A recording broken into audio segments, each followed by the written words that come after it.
et l'arrivée du jeune prodige brésilien, Régnier. Ce dernier fait la une du journal AS. À seulement 18 ans et 15 matchs en professionnel, le désormais ancien joueur de Flamengo débarque en Espagne pour la modique somme de 30 millions d'euros. Dans un premier temps, Régnier ne devrait pas avoir beaucoup de temps de jeu avec l'équipe première, puisque le club précise bien qu'il intégrera le Real Madrid Castilla. Le quotidien espagnol mentionne également un intérêt de Chelsea et Frank Lampard pour l'attaquant du PSG Edinson Cavani. Car oui, en Angleterre, c'est la situation du Matador qui fait beaucoup parler dans la presse britannique. Edinson Cavani serait sur les tablettes de Chelsea, mais également des Spurs de Tottenham et de Manchester United qui cherchent respectivement à remplacer Harry Kane et Marcus Rashford, selon le journal Daily Telegraph. Cependant, l'intérêt des Blues serait plus important. Chelsea rejoint la course pour le malheureux buteur du PSG, Cavani, souligne The Guardian. En France, le Parisien se demande, faut-il laisser partir Cavani? La question est pour le moment sans réponse et le dossier de l'attaquant uruguayen risque d'agiter le mercato jusqu'à la dernière minute. En Espagne, c'est également les attaquants et le mercato qui font la une. Le quotidien catalan Mundo Deportivo dévoile que le Barça cherche un numéro 9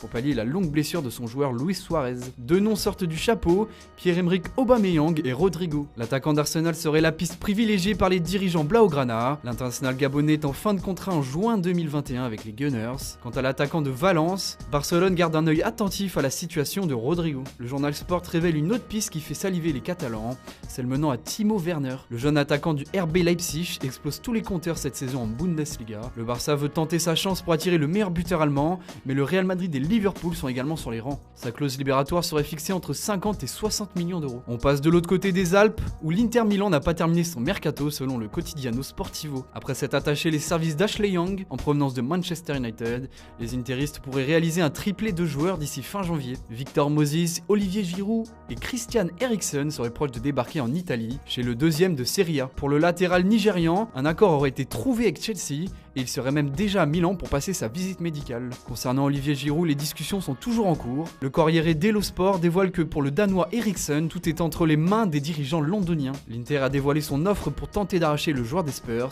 en fin de contrat en juin prochain. On attend une réponse de l'Inter, dévoile le quotidien italien. Toujours en Italie, c'est malgré lui Paul Pogba qui fait la une de Tuttosport. Son ancien coéquipier à la Juventus, Paulo Dybala, souhaiterait le retour du milieu de terrain français à Turin. Paul et moi entretenons une grande amitié.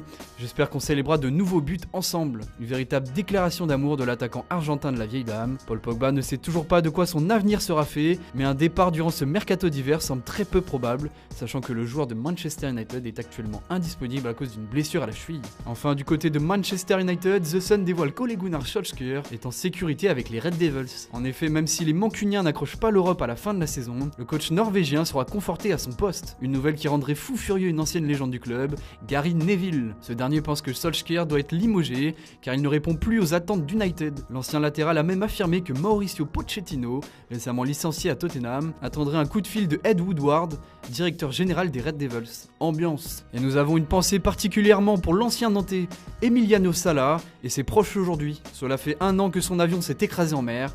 Nous ne l'oublions pas. Voilà, c'est tout pour ce matin. Bonne journée à tous. On se retrouve très vite pour une nouvelle vidéo sur Foot Mercato.